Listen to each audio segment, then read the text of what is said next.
नमस्कार, अपना एमपी देख रहे हैं आप। मैं हूं आपके साथ प्रशांत कटारे और बुलेटिन की शुरुआत बड़ी खबर के साथ। बड़ी खबर इंदौर से। इंदौर दौरे पर है मुख्यमंत्री कमलनाथ और मुख्यमंत्री कमलनाथ अरविंदो हॉस्पिटल में उन्होंने अजय शाह का हाल जाना है। कांग्रेस नेता हैं अजय शाह। बीमारी के चलते अस्पताल में अजय शाह को भर्ती कराया गया है। आशा कन्फेक्शनरी फैक्ट्री का भी मुख्यमंत्री कमलनाथ ने इंदौर में निरीक्षण किया है। वहीं दोपहर 2 बजे CAII के कार्यक्रम में भी मुख्यमंत्री कमलनाथ शिरकत करने वाले हैं और करीब 3 बजे पीथमपुर के उद्योगपतियों से वो मुलाकात करेंगे और 4 बजे राव में किसान ऋण माफी और विकास कार्यों का लोकार्पण करेंगे। साथ ही शाम 6 बजे देवी अवार्ड कार्यक्रम में मुख्यमंत्री शामिल होंगे और शाम 7:30 बजे भोपाल के लिए वो रवाना हो जाएंगे। किसानों और उद्योगपतियों से भी मुख्यमंत्री कमलनाथ यहां पर मुलाकात करने वाले हैं। इसके अलावा बस टर्मिनल समेत राव को 800 करोड़ की सौगात भी आज मिलने जा रही है।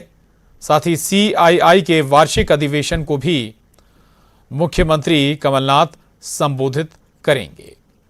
तो मुख्यमंत्री का इंदौर दौरा है, ये सुबह से शाम तक का ये पूरा चार्ट और बेहद व्यस्त दौरा इंदौर का। इस दौरान न केवल अजय शाह का वो उन्होंने हाल जाना, बल्कि कई और कार्यक्रमों में भी मुख्यमंत्री कमलनाथ शामिल होने वाले हैं।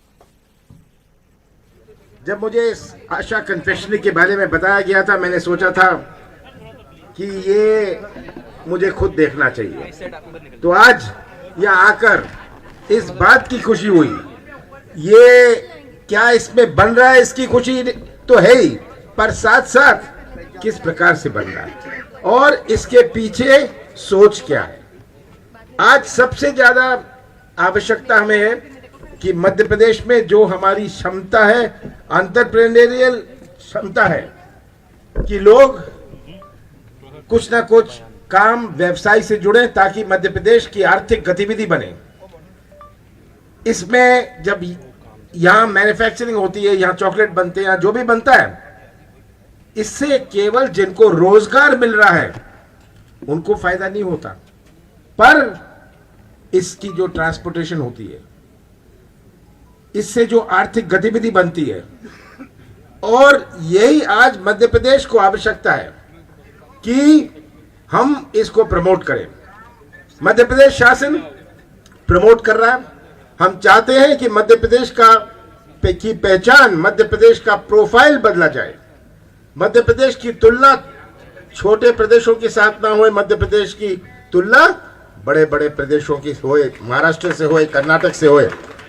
इसीलिए मध्य प्रदेश की पहचान पूरे देश में बनानी है हमें, मध्य प्रदेश का प्रोफाइल पूरे देश। और अरुण त्रिवेदी हमारे साथ इंदौर से इस वक्त जुड़ रहे हैं।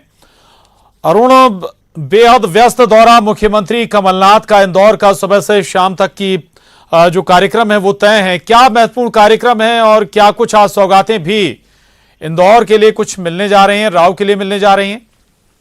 राव के लिए तो 900 करोड़ का पैकेज का अनाउंस वो करने वाले हैं, उसके लोकार्पण और भूमि पूजन करने वाले हैं। लेकिन उससे पहले वो कांग्रेस के जो नेता अजय शाह हैं उनको देखने अरविंदो हॉस्पिटल पहुंचे थे। वहां उन्होंने उनका हालचाल जाना और उनके साथ गृह मंत्री बाला बच्चन और स्वास्थ्य मंत्री तुलसी सिलावट भी थे। तो ये लोग सबसे पहले अरविंदो हॉस्पिटल पहुंचे, एयरपोर्ट से सीधे वहां उनका हालचाल जाना। उसके बाद आशा कन्फेक्शनरी जो है, एक फैक्ट्री है, चॉकलेट की फैक्ट्री है, उसका विजिट उन्होंने किया और यहाँ पर उन्होंने संबोधन भी दिया और कहा कि मध्य प्रदेश को नई ऊंचाइयों पर ले जाना है। और उन्होंने यहाँ पर GST की तारीफ की है कि जब से GST आया है तब से वो इस विकास की नई परिभाषाएं शुरू हो गई हैं और विकास GST की वजह से अब विकास भी हो रहा है और मध्य प्रदेश को अग्रणी राज्यों की श्रेणी में लाना है। और यही वजह है कि मध्य प्रदेश में निवेश का माहौल भी वो तैयार कर रहे हैं। माहौल, निवेश आएगा तो विकास होगा और विकास से रोजगार के भी साधन बढ़ेंगे। तो ये सब बातें मुख्यमंत्री ने आज यहाँ पर कही है। और इसके बाद वो CII के सम्मेलन में पहुंचे हुए हैं, बिलियन कन्वेंशन सेंटर, वहां पर वो उद्योगपतियों को संबोधित करेंगे और उसके बाद वो पीथमपुर के जो उद्योगपति हैं उनसे वो मुलाकात करेंगे, उनसे उनकी मीटिंग है। और उसके बाद वो देवी अवार्ड के कार्यक्रम में शामिल होंगे और फिर भोपाल रवाना होंगे। तो काफी व्यस्त उनका दौरा है, करीब 9.5 घंटे वो इंदौर में रहेंगे और इसके बाद वो भोपाल के लिए रवाना होंगे। तो CM का ये जो बजट है वो बहुत व्यस्त दौरा है और वो जल्दी जल्दी सारे काम निपटाना चाह रहे हैं। वाकई में बेहद महत्वपूर्ण विजिट है इंदौर की उनकी ये, और इस दौरान आशा कन्फेक्शनरी फैक्ट्री का भी उन्होंने जायजा लिया और कई और मीटिंगें हैं। वैसे भी मुख्यमंत्री कमलनाथ को बिजनेस फ्रेंडली के तौर पर ही उनकी शख्सियत को जाना जाता है। बहुत शुक्रिया अरुण आपका इस पूरी जानकारी के लिए, धन्यवाद। एक और बड़ी खबर का रुख कर रहे हैं। मध्य प्रदेश सरकार ने एक बार फिर केंद्र से अपने कोटे की राशि जारी करने की मांग की है। मध्य प्रदेश सरकार के पंचायत एवं ग्रामीण विकास मंत्री कमलेश्वर पटेल ने दिल्ली में केंद्रीय मंत्री नरेंद्र सिंह तोमर से मुलाकात कर उन्हें ग्रामीण विकास की 3,435 करोड़ की राशि जारी करने की मांग की। इस मांग पत्र में मध्य प्रदेश सरकार की ओर से मनरेगा के तहत 1,000 करोड़ जबकि प्रधानमंत्री आवास योजना की 2,210 करोड़ रुपए की राशि तत्काल देने की मांग की गई। मध्य प्रदेश सरकार की माने तो मनरेगा में मजदूरी मद में 250 करोड़ और सामग्री मद में 550 करोड़ रुपए के भुगतान पेंडिंग हो गए, जिसका असर योजना के तहत चल रहे कामों पर पड़ रहा है।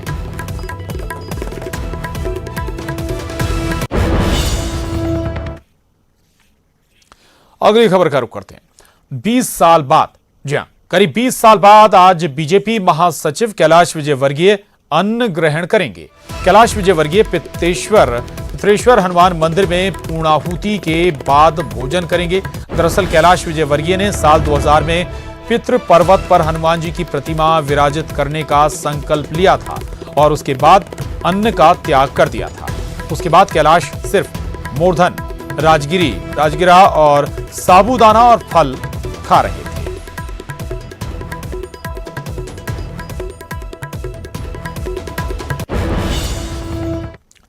और बड़ी खबर, पूर्व मंत्री नरोत्तम मिश्रा का बयान आया है। सरकार पर हमला बोलते हुए उन्होंने कई मसलों पर सरकार को घेरने की कोशिश की है। नरोत्तम मिश्रा कह रहे हैं कि पूरी सरकार शराब और शबाब पर केंद्रित हो गई है। सरकार सिर्फ और सिर्फ शराब की दुकानें खोलने में जुटी है, व्यस्त है। इतना ही नहीं, नरोत्तम मिश्रा ने कहा कि सरकार सलमान, जैकलीन के आसपास घूमती नजर आ रही है। उन्होंने आईफा में पर भी सवाल उठाया और कहा कि आईफा में ही सरकार उलझ कर रह गई है। किसानों के मसले पर भी नरोत्तम मिश्रा सरकार को घेरते नजर आए। किसानों के मसले पर उन्होंने कहा कि किसानों के लिए सरकार नहीं सोच रही है, सरकार हर मोर्चे पर असफल है। और लॉ एंड ऑर्डर पर भी उन्होंने सवाल उठाया। यह भी कहा कि थाने नीलाम हो रहे हैं, इसलिए अपराध बढ़ रहा है। पूरी सरकार शराब और शबाब पे केंद्रित हो गई है। कोई ना कोई चर्चा पिछले महीनों में या तो शराब की हो रही है या फिल्मी दुनिया और शबाब की हो रही है। कभी पिक्चरों के 5 करोड़ रुपए की टैक्स की छूट दी जा रही है, कभी सलमान खान और वो जैकलीन जी आ रही हैं, वो जैक लगा रही हैं सरकार को चलाने के लिए। वो जो आईफा अवार्ड है और उसके पहले इंदौर में वो आईटा हुआ, आईटा के बाद आईफा, आप देखिए इसी के केंद्र के आसपास घूम रही है। खबर का रुख करें। भोपाल से कांग्रेसी विधायक आरिफ मसूद के निशाने पर बीती रात अपनी ही पार्टी के नेता थे। मौका था रतलाम में एनआरसी और सीए के विरोध प्रदर्शन का, जिसमें शामिल होने के लिए आरिफ मसूद रतलाम पहुंचे थे। लेकिन इस विरोध प्रदर्शन में कांग्रेसी नेताओं की गैर मौजूदगी उन्हें पसंद नहीं आई और उन्होंने मंच से ही पूछ लिया कि क्यों घर में छिपकर बैठे हैं। इतना ही नहीं, उन्होंने कहा कि जो कांग्रेसी नेता सीएए के विरोध प्रदर्शन से दूर हैं, वे परेशानी में पड़ जाएंगे। सोनिया, राहुल और प्रियंका गांधी के कहने के बाद भी कांग्रेसी कौन से आदेश का इंतजार कर रहे हैं, पता नहीं। हमारी पार्टी के कांग्रेस लीडरान को कि कहां हो आप लोग, क्यों छुपे हो घरों में? एक लोग नफरत फैला रहे हैं और आप शांत बैठे हो, तो आप उन्हीं के साथ कहलाओगे। मुझसे मुख्यमंत्री जी ने कहा कि आरिफ, ये आंदोलन का रुख दूसरी तरफ जा रहा है और भारतीय जनता पार्टी फायदा उठा रही है। मैंने कहा सही है, सही है मुख्यमंत्री जी, और सही इसलिए है कि हम बात कर रहे हैं अंबेडकर की, हम बात कर रहे हैं गांधी की, और आपके कांग्रेसी भारतीय जनता पार्टी के पल्लू में छुपे बैठे। आरिफ मसूद समझते नहीं, कांग्रेस सिर्फ चुनाव के समय निकलती है मुसलमानों की चिंता करने के लिए। अभी मध्य प्रदेश में चुनाव है ही नहीं, और जिन स्टेटों पे चुनाव है वहां वो कांग्रेस को वोट देने ही वाले नहीं है। इसलिए कांग्रेस के बारे में उनकी राय है, उसको पुष्ट कर लें आरिफ जी। और बड़ी खबर है सतना से, जहां तहसीलदार पर हमले मामले में आरोपी सुदीप तपसी को पुलिस ने गिरफ्तार कर लिया है। शिक्षा विभाग में शासकीय लिपिक है आरोपी। तहसीलदार अभय राज सिंह और नाजिर पर हमला किया गया था। रेत के अवैध खनन पर कार्रवाई के दौरान यह हमला हुआ था तहसीलदार पर। आरोपी को पुलिस ने अब जिला अस्पताल में भर्ती कराया। आपको बता दें आरोपी आईसीयू में भर्ती है और उसकी वीआईपी खातिरदारी भी हो रही है। जो तस्वीरें देख रहे हैं आप, दरअसल तहसीलदार पर हमला मामले में आरोपी सुदीप तपसी को पुलिस ने गिरफ्तार कर लिया है। शिक्षा विभाग में शासकीय लिपिक के तौर पर कार्यरत है ये आरोपी सुदीप तपसी। तहसीलदार अभय राज सिंह और नाजिर पर हमले का आरोप है इस शख्स पर। दरअसल रेत के अवैध खनन को लेकर कार्रवाई की जा रही थी, उसी दौरान तहसीलदार पर हमला कर दिया गया था। अब आरोपी को पुलिस ने जिला अस्पताल में भर्ती करा दिया है और आईसीयू में उसकी जमकर वीआईपी खातिरदारी हो रही है। एक्सक्लूसिव तस्वीरें भी इस वक्त देख पा रहे हैं। ये दो तस्वीरें आपके टीवी स्क्रीन पर। दरअसल पहली तस्वीर जिला अस्पताल की है जहां पर आरोपी की खातिरदारी हो रही है आईसीयू में। वहीं दूसरी तस्वीर जो आप देख रहे हैं उसमें तहसीलदार पर हमला करते हुए वीडियो भी रिकॉर्ड हुआ था। दरअसल अवैध रेत खनन को रोकने के लिए जब प्रशासन की टीम पहुंची थी तो प्रशासन पर तहसीलदार पर आरोपी ने हमला बोल दिया था, जिसमें तहसीलदार को चोटें भी आई थी, खरोंचें भी आई थी। और इसके बाद हालांकि पुलिस ने इस मामले में एक्शन लिया, कार्रवाई की, लेकिन जो आरोपी है अब उसे जिला अस्पताल में भर्ती कराकर उसकी जमकर खातिरदारी हो रही है। दो तस्वीरें जिससे आप अंदाजा लगा सकते हैं कि कई बार पुलिस महकमे का ऐसे मामलों में कितनी लिप्तता होती है। और शिवेंद्र हमारे साथ जुड़ गए हैं जानकारी के साथ। शिवेंद्र, तहसीलदार के साथ मारपीट का आरोप है इस पर और अब जिला अस्पताल में से भर्ती करा दिया गया है, क्या परेशानी है इसे आरोपी को? देखिए प्रशांत, मैं आपको बता दूं कि ये सुदीप तपसी है जो आरोपी है, और ये जो बीएमओ बीईओ कार्यालय होता है, ब्लॉक एजुकेशन कार्यालय में ये लिपिक पद पर पदस्थ है। और इसने नाजिर और तहसीलदार पर कल हमला किया था और फरार हो गया था। पुलिस ने रात को ही इसको गिरफ्तार कर लिया, लेकिन इन्होंने दिल में दर्द होने की शिकायत की और जो जुगाड़ करके जिला अस्पताल के आईसीयू में भर्ती है, जहां इसको खातिरदारी हो रही है। ये मोबाइल पे लगातार वकीलों से बात कर रहा है, अपने शुभचिंतकों से बात कर रहा है, लेकिन इसको रोकने वाला कोई नहीं है। तो एक बड़ा मामला सामने आया कि जिस पर तहसीलदार के साथ मारपीट का आरोप हो, वो रेत कारोबारी को इस तरह से वीआईपी ट्रीटमेंट मिलना कहीं ना कहीं बड़े सवाल को पैदा कर रहा है। बिल्कुल बिल्कुल शिवेंद्र, एक सवाल ये भी पैदा होता है कि क्या इसके काले कारोबार में पुलिस महकमा भी शामिल था या है अभी भी पूरा सहयोग जिस अंदाज में अस्पताल में किया जा रहा है? शिवेंद्र से संपर्क टूट गया है, लेकिन हम आपको बता दें दरअसल ये मामला अब सतना का है और यहां पर तहसीलदार पर ही हमला कर दिया गया था रेत माफिया के जरिए। इसमें तहसीलदार जख्मी भी हुए थे। आखिरकार पुलिस ने आरोपी को गिरफ्तार जरूर किया, लेकिन उसे अस्पताल में आईसीयू में भर्ती करा दिया गया और यहां उसकी जमकर न केवल खातिरदारी हो रही है बल्कि फोन से वो लगातार तमाम जगहों पर अलग अलग जगह बात भी कर रहा है, अपने वकीलों से भी सलाह मशविरा कर रहा है। उसकी ये तस्वीरें भी सामने आई हैं अस्पताल से। नहीं पता चला कि हाँ होगा।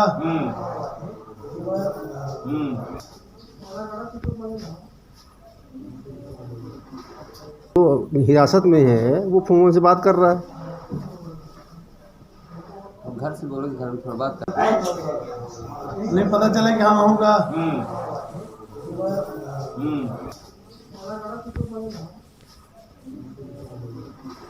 तो हिरासत में है, वो फोन से बात कर रहा है। हम आपको दिखा रहे हैं, इन दो तस्वीरों को देखकर आप अंदाजा लगा सकते हैं कि आखिर रेत माफिया किस हद तक सिस्टम पर हावी हैं।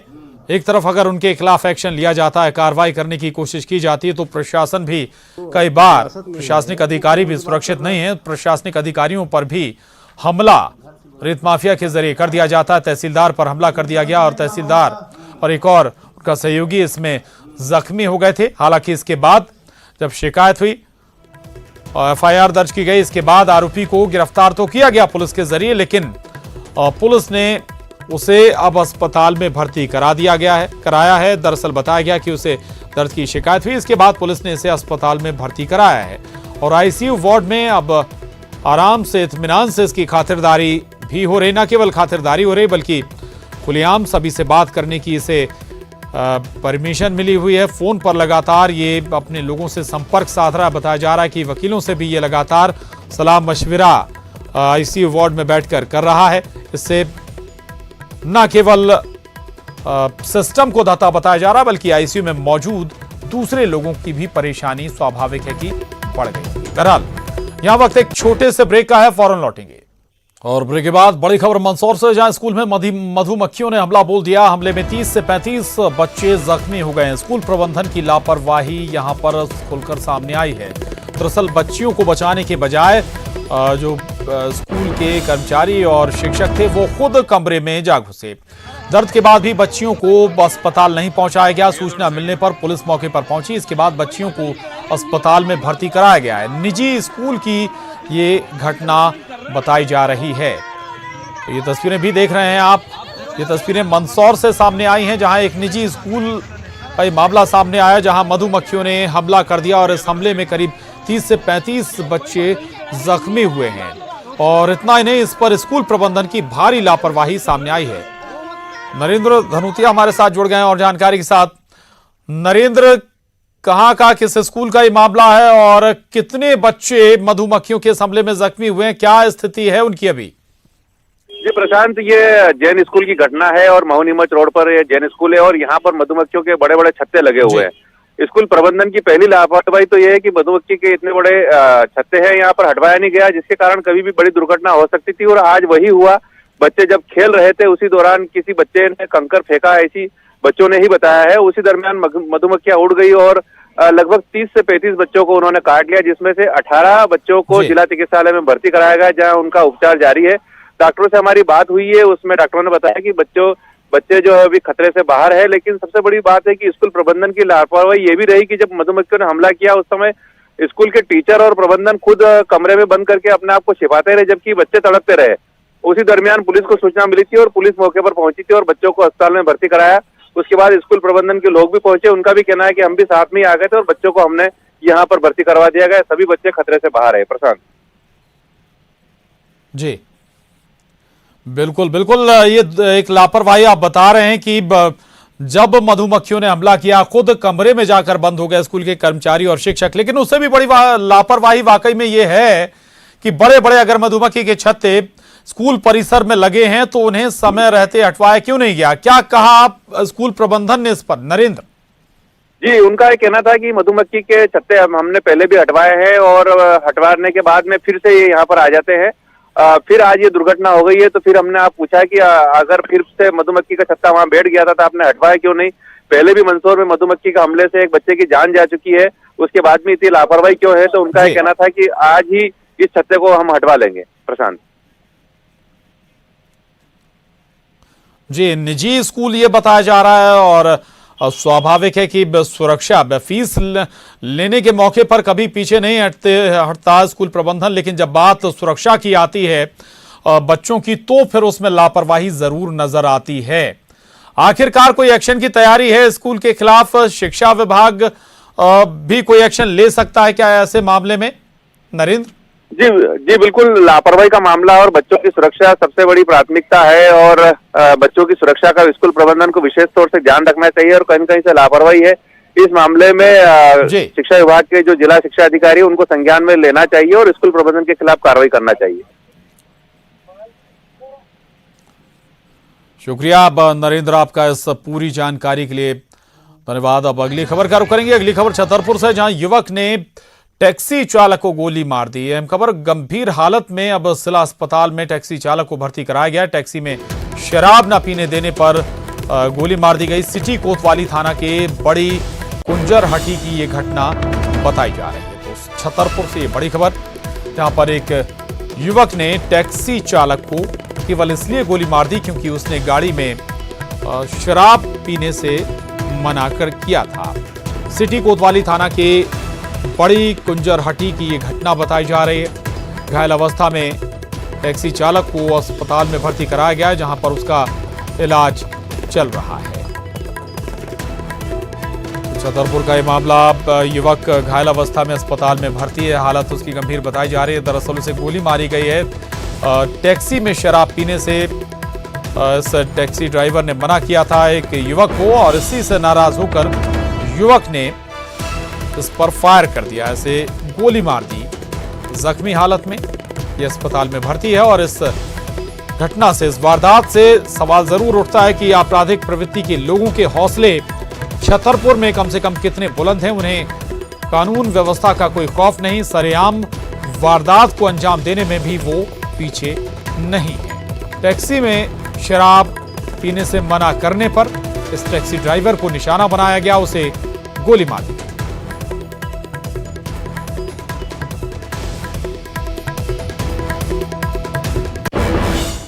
और खबर ग्वालियर से, जहां प्रॉपर्टी विवाद में फायरिंग हुई है। 5 नकाबपोश बदमाशों ने फायरिंग को अंजाम दिया है। कोतवाली थाना क्षेत्र की ये घटना बताई जा रही है। फरियादी की शिकायत पर पुलिस ने मामला दर्ज कर लिया है।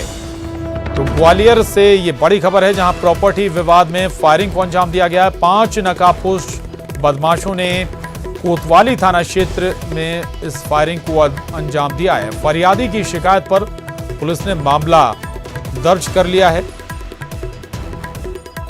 ये तस्वीरें भी सामने आई हैं, लोगों के भागते दौड़ते हुए ये तस्वीरें देख सकते हैं आप। ग्वालियर का ये मामला है, जहां पर फायरिंग अंजाम दी गई। 5 बदमाशों के ऊपर फायरिंग का आरोप लगा है। कोतवाली थाना क्षेत्र की ये घटना बताई जा रही है। इसके बाद हालांकि मामला भी दर्ज कर लिया गया है। पुलिस अब मामले की छानबीन में जुटी हुई है और इस फायरिंग के पीछे प्रॉपर्टी विवाद बताया जा रहा है। तो ग्वालियर से ये तस्वीरें सामने आई हैं। 5 नकाबपोश बदमाशों ने जमकर फायरिंग की और फरार हो गए। प्रॉपर्टी विवाद में ये फायरिंग की गई, ऐसी बातें निकलकर सामने आई।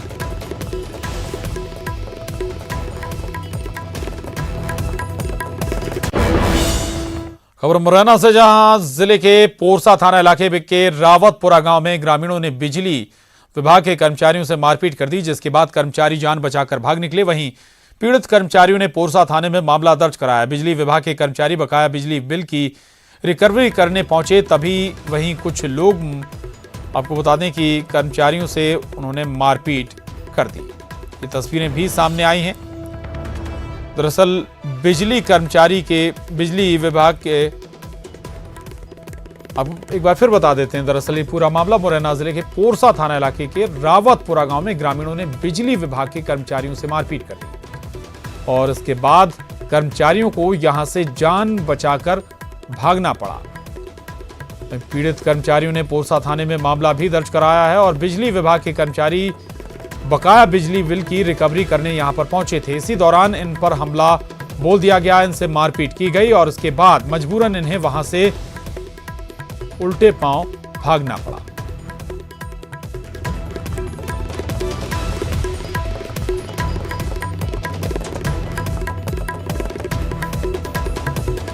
एक बार फिर आपको बता देते हैं, मुरैना का ये मामला है। बकाया बिजली बिल वसूलने के लिए बिजली विभाग के कर्मचारी पहुंचे हुए थे, लेकिन बिजली बिल तो नहीं वसूल पाए, लेकिन इसके बावजूद उन्हें पीट जरूर दिया गया। आखिरकार जान बचाकर ही बिजली विभाग के कर्मचारियों को वहां से भागना पड़ा।